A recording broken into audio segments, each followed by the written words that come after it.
জম্মু ও কাশ্মীরের পেহেলগামে সাম্প্রতিক সন্ত্রাসী হামলার পর ভারত ও পাকিস্তানের মধ্যে উত্তেজনা কার্যত চরমে পৌঁছেছে।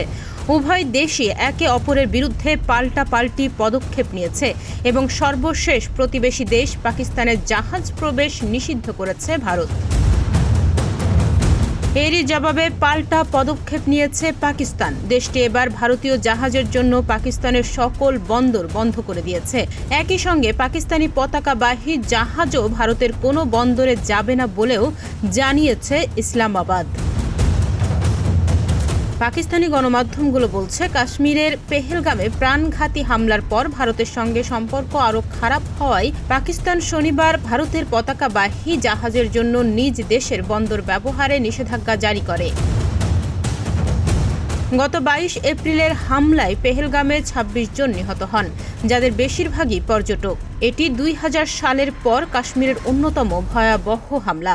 ভারত এই হামলার পেছনে পাকিস্তানি সংযোগের ইঙ্গিত দিলেও কোনো প্রমাণ দিতে পারেনি। অন্যদিকে পাকিস্তান এই অভিযোগ প্রত্যাখ্যান করেছে এবং নিরপেক্ষ তদন্তের আহ্বান জানিয়েছে। ওই হামলার পর থেকেই দুই দেশের মধ্যে উত্তেজনা ক্রমেই বাড়ছে। ভারতের সঙ্গে সীমান্তে অতিরিক্ত সেনা মোতায়েন করেছে পাকিস্তান। অন্যদিকে ভারতের প্রধানমন্ত্রী দেশটির সেনাবাহিনীকে অপারেশনাল ফ্রিডম দিয়েছেন। তাহমিয়া ইয়াসমিন, প্রতিদিনের বাংলাদেশ।